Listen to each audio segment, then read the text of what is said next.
Cadeia para os assassinos de Marielle Franco. 6 anos depois do crime, Rony Lessa e Elcio Queiroz são condenados pelo Tribunal do Júri no Rio de Janeiro.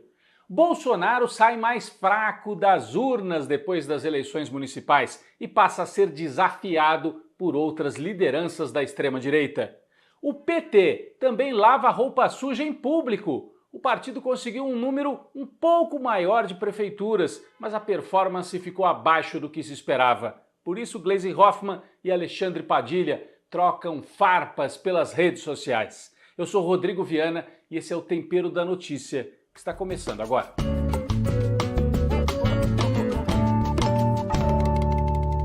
O balanço das eleições municipais é o principal tema desta semana.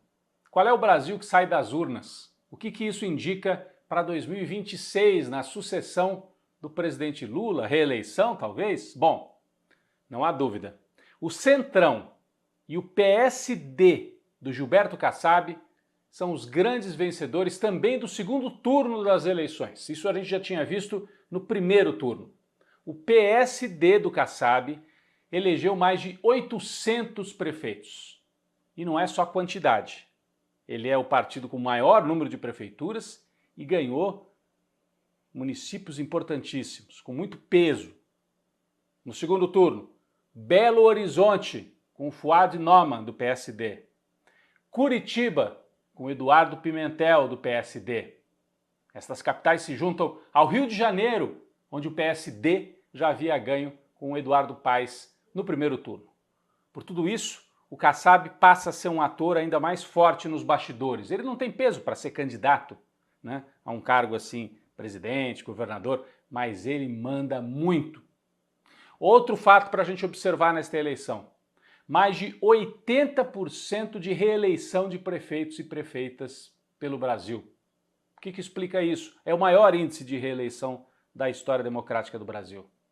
Peso do orçamento secreto, o peso das emendas parlamentares, aquele dinheiro que a turma do Arthur Lira sequestrou do orçamento federal, transformou em emendas e manda para os municípios.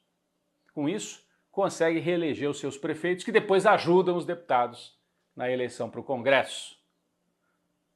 Os partidos mais favorecidos por esse esquema, que é legal, não estou dizendo que haja nada de ilegal, mas é imoral e precisaria ser revisto, cria uma distorção tremenda.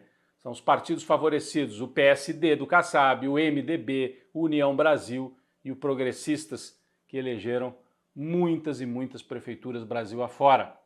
São os grandes vencedores, o Centrão, e na frente o PSD. Bom, e o Bolsonaro? Bolsonaro saiu enfraquecido. Bolsonaro perdeu 8 disputas no segundo turno. Ele apoiou candidatos identificados com a pauta extremista, os bolsonaristas raiz, e perdeu. Vamos fazer uma listinha?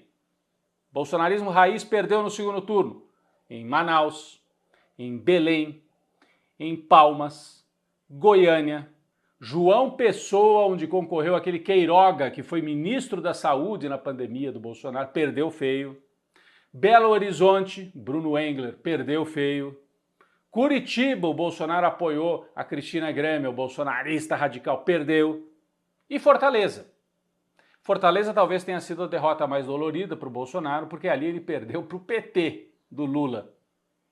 Fortaleza teve a disputa mais acirrada do Brasil. De um lado o PT, do Evandro Leitão, do outro o André Fernandes, bolsonarista daqueles, de fazer agitação em rede social.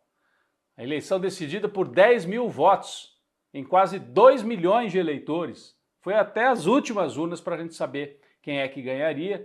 O PT colheu ali uma importante vitória. O ex-governador Camilo Santana, que é ministro, o atual governador, o próprio presidente Lula, o PT se mobilizou e elegeu o prefeito e derrotou o Bolsonaro em Fortaleza. Bolsonaro só ganhou em Cuiabá com um candidato desses assim, bolsonarista, que é o Abílio Brunini, e ali ganhou do PT. Mas o partido de Lula também não pode cantar vitória, ao contrário. Se recuperou um pouquinho. Quando a gente olha a linha assim, o PT chegou no fundo do poço, 2016, 2020, agora começou a se recuperar. Mas o resultado foi muito aquém do que as lideranças do PT esperavam. voltou a eleger um prefeito em capitais, porque na outra não tinha elegido ninguém. Então conquistou uma prefeitura de capital, aumentou o número de prefeitos e prefeitas Brasil afora, aumentou um pouco o número de vereadores, só que ficou muito concentrado em 5 estados apenas o PT. Ceará, Piauí, Bahia, Minas Gerais e um pouco menos, Rio Grande do Sul. E São Paulo, que foi onde o PT surgiu, quase sumiu do mapa. Foi derrotado no primeiro turno em Araraquara, cidade importante do interior. Derrotado no segundo turno em Diadema, tradicional reduto do PT. Então o partido precisa entender o que está acontecendo. Qual é a dificuldade para se comunicar com uma nova classe trabalhadora, um novo estilo, né, de trabalhadores. Para completar, dura derrota na capital paulista, onde o PT apoiou o Boulos, não lançou candidato, foi com a Marta como vice do Boulos, e o resultado, 60-40, né, arredondando os números, 60% para o Ricardo Nunes, do MDB, 40% para o Boulos, com apoio do Lula. Chama a atenção que em São Paulo, Ricardo Nunes, na hora de comemorar a vitória, tá aqui, ó, levantou a mão do Tarcísio, agradeceu o Kassab, mas ó, Bolsonaro, ele não agradeceu. Nós vamos falar daqui a pouco mais sobre isso. Os resultados levaram a esquerda, o PT especialmente, a lavar roupa suja em público. O ministro Alexandre Padilha, das Relações Institucionais, disse que o PT melhorou um pouco e tal, mas segue no Z4 da política. É uma metáfora com a zona de rebaixamento no Campeonato Brasileiro de Futebol. Ou seja, precisa abrir o olho, né, para sair do Z4. A Gleisi Hoffmann, presidente do PT, não gostou da fala do Padilha, disse que era um desrespeito com o partido, escreveu tudo isso nas redes sociais, e que o PT paga o preço por ter ficado ao lado do Lula no momento mais difícil, na campanha do Lula livre, por estar num governo de coalizão, e disse: Padilha, cuide melhor aí do governo e não ataque o partido. O Padilha, que é um deputado do PT. Portanto, a gente vê que tem cicatrizes, né? Ficaram cicatrizes no PT, já tem um debate sobre quem vai liderar a legenda a partir de 2025. Algumas lideranças defendem que o PT vai mais ainda para o centro. Já foi bastante, né? Mas que teria que fazer mais alianças ao centro para conseguir se recuperar. Outros dizem o contrário, não, precisa se reconectar com os trabalhadores, com os movimentos e apostar a médio prazo numa recuperação. Esse debate está colocado. Passadas as eleições, o mundo político se volta para 3 pautas. Eleição do novo presidente da Câmara, Hugo Motta, apoiado pelo Arthur Lira, é o grande favorito. O PT até já sinalizou que pode apoiá-lo. Olha aí, está indo para o centro, né? O segundo debate, anistia para o 8 de janeiro e para o Bolsonaro. Jair Bolsonaro foi no Congresso, está pedindo para ser anistiado. Ele diz que é para os condenados lá do 8 de janeiro, mas ajuda ele também, né, se houver anistia. Esse debate está ali, o Bolsonaro está percebendo que em breve vai ter que responder pelo que fez. E aí está com medo, está querendo pressionar o Congresso para aprovar uma anistia já preventiva para ele. E o terceiro ponto de debate, Lula vai ou não ser candidato em 2026? Circularam informações de que o presidente Lula já avisou amigos, companheiros, que se houver um outro nome no PT, ele prefere não ser candidato. Eu duvido disso, eu duvido. O Lula vai manter a candidatura, se tomar alguma decisão vai ser só em cima da hora, e o PT e os setores democráticos seguirão precisando da presença de Lula em 2026 para derrotar a extrema-direita. Esse é um debate importante, e quanto à anistia do Bolsonaro, essa pauta também acredito que vai sendo levada em banho-maria. Os políticos vão assim fingindo para o bolsonarismo, olha, vamos ver, pode ser, porque não querem também romper com o PL, que tem quase 100 deputados na Câmara, mas em breve o STF deve julgar Jair Bolsonaro. 2025 é o ano de Jair Bolsonaro acertar as contas com a justiça.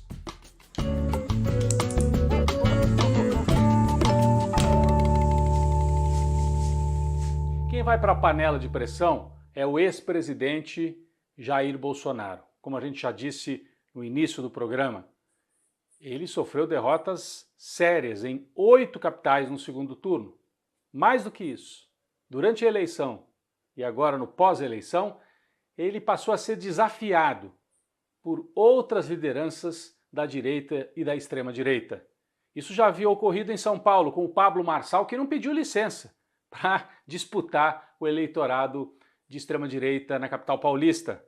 Depois do Pablo Marçal, o pastor Silas Malafaia foi para o ataque, disse que o Bolsonaro tinha sido covarde porque ficou em dúvida se apoiava ou não o Ricardo Nunes em São Paulo, né? Mais ainda, Ronaldo Caiado, governador de Goiás, magoado porque o Bolsonaro apoiou outro candidato em Goiânia, tentou derrotar o Caiado. Ronaldo Caiado disse que o Bolsonaro levou uma lição e que está cansado desta maneira do Bolsonaro de fazer política, tentando atropelar todo mundo. E mais ainda, esta semana, o líder evangélico Ottoni de Paula, deputado lá no Rio de Janeiro, rompeu com o Bolsonaro.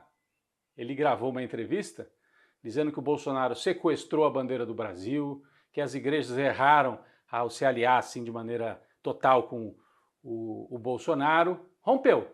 Outro dia o Ottoni de Paula apareceu até ao lado do Lula, ele que era um bolsonarista daqueles. São sinais de que o cristal bolsonarista trincou. Ele ainda tem força política, mas como se aproxima o momento dele ser julgado e talvez preso, a turma começa a se afastar.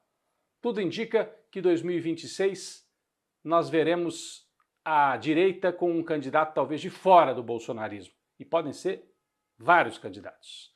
Tarcísio, Ronaldo Caiado, Eduardo Leite do Rio Grande do Sul e talvez alguém ainda indicado pelo Jair Bolsonaro, que por causa de tudo isso vai para a panela de pressão. A liderança dele passou a ser contestada, ele perdeu a liderança total da extrema-direita.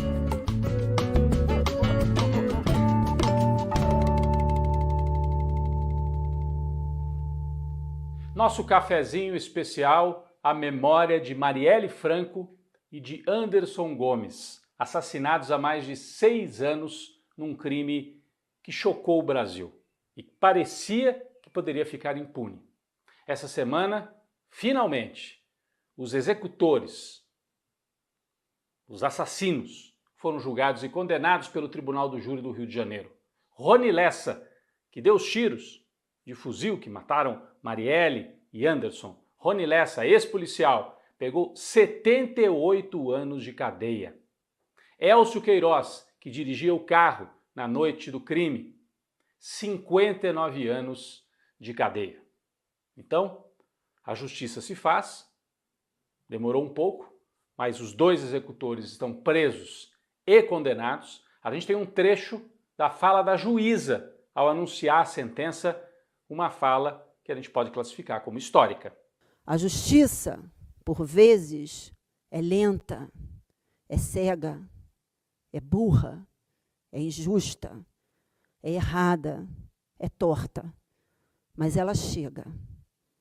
A justiça chega mesmo para aqueles que, como os acusados, acham que jamais vão ser atingidos pela justiça. Com toda a dificuldade de ser interpretada e vivida pelas vítimas, a justiça chega aos culpados e tira deles o bem mais importante depois da vida, que é a liberdade. A justiça chegou para os senhores Rony Lessa e Elcio de Queiroz. Os senhores foram condenados pelos jurados do 4º Tribunal do Júri da capital. As famílias se abraçaram, né? Logo depois da sentença, uma emoção muito grande. Um cafezinho também para as famílias que não desistiram, os amigos, jornalistas que mantiveram essa história presente, porque o objetivo de parte da polícia do Rio de Janeiro era despistar e impedir a punição dos responsáveis. A Polícia Federal teve que entrar no caso. Agora estão condenados os executores e presos, mas ainda não julgados, aqueles que seriam os mandantes do crime. Os irmãos Brazão, políticos, poderosos, e o ex-delegado Rivaldo. Eles vão a julgamento no Supremo Tribunal Federal, porque tem foro especial. De qualquer maneira, a memória de Marielle segue presente e de Anderson. Marielle, que durante os anos do bolsonarismo virou um símbolo, a extrema-direita espezinhou, rasgava placas, né? Vandalizava fotografias de Marielle, como se ela tivesse que morrer uma segunda vez. Esse tempo parece que está passando. Os assassinos, executores estão punidos, que fiquem na cadeia e que seja um recado para outros milicianos, extremistas, de que, se fizerem algo parecido, vão ter o mesmo fim de Rony Lessa e Elcio Queiroz. Um cafezinho para Marielle, para o Anderson, para as famílias, para a memória e para a luta de todos que não desistiram de buscar punição para os assassinos. Um cafezinho de indignação e de honra à memória desses dois brasileiros que morreram há 6 anos.